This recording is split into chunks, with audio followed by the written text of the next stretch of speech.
Today, we come together as a community to make sense of the heart-wrenching tragedies we have witnessed recently, the devastating school shootings that have left families shattered and hearts broken. In these dark moments, let us turn to the loving and compassionate wisdom of our Heavenly Father to guide and strengthen us. As we try to comprehend the reasons behind these senseless acts, we must first remember that God created us in His image and calls us to love one another. In the Gospel of John, Jesus reminds us of the importance of love. "A new command I give you: love one another. As I have loved you, so you must love one another." John chapter 13 verse 34. In times like these, we must remember that our faith is not only about our personal relationship with God but also about how we relate to our fellow human beings. We are called to be the light of the world, illuminating the darkness with love and compassion. Jesus said, "You are the light of the world. A town built on a hill cannot be hidden." Matthew chapter 5 verse 14, NIV. We must not be paralyzed by fear or hatred as we witness such tragedies.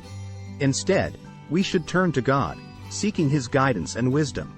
We are reminded in Proverbs, "Trust in the Lord with all your heart and lean not on your own understanding. In all your ways submit to Him, and He will make your paths." God wants us to come together as a community, supporting and uplifting one another in times of need. In the face of adversity, let us be unified in our faith and our love for one another. The Apostle Paul wrote, "Be devoted to one another in love. Honor one another above yourselves." Romans chapter 12 verse 10. While we may feel anger and sadness, we must not allow ourselves to be consumed by these emotions. Instead, let us channel our energy into creating a positive change in our communities. We are reminded in Ephesians, "Do not let any unwholesome talk come out of your mouths, but only what is helpful for building others up according to their needs, that it may benefit those who listen." Ephesians chapter 4 verse 29. We must also remember to pray for those who have been directly affected by these tragedies. Pray for their healing, strength, and comfort. The Bible says, "Carry each other's burdens, and in this way, you will fulfill the law of Christ." Galatians chapter 6 verse 2. Finally, we must not lose hope.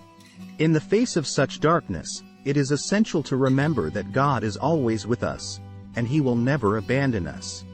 Jesus said, "And surely I am with you always, to the very end of the age." Matthew chapter 28 verse 20. Brothers and sisters, let us leave here today committed to being instruments of God's love and compassion in a world that desperately needs it. Let us work together to create safer, more loving communities where all can flourish. The Apostle Paul reminds us, "Let us not become weary in doing good, for at the proper time, we will reap a harvest if we do not give up." Galatians chapter 6 verse 9. Let's pray for those who were affected by the school shootings. Heavenly Father, we come before you in this time of sorrow and pain, seeking your comfort and guidance.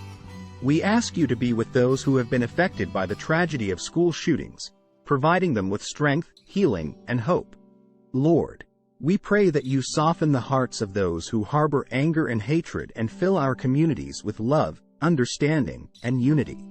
Help us, O Lord, to be instruments of your peace, shining your light in the darkest places. In your divine wisdom, inspire us to work together for a safer, more compassionate world for our children. Grant us the courage and perseverance to create lasting change. In Jesus' name, we pray. Amen. As we go forward, let us be inspired by the example of Jesus, who showed us the true meaning of love and sacrifice. We must embrace the spirit of forgiveness, seek reconciliation, and extend a hand of friendship to those around us. Jesus taught us, "Love your enemies, do good to those who hate you, bless those who curse you, and pray for those who mistreat you." Luke chapter 6 verses 27 to 28. In conclusion, let us remember that God is our refuge and strength, our ever-present help in times of trouble. Let us lean on Him and draw strength from His love, knowing that He is with us every step of the way. The psalmist wrote, "The Lord is my light and my salvation. Whom shall I fear? The Lord is the stronghold of my life. Of whom shall I be afraid?" Psalm chapter 27 verse 1. May we all be beacons of hope, love, and compassion in this world, and may we never forget the power of our faith to overcome even the darkest of times.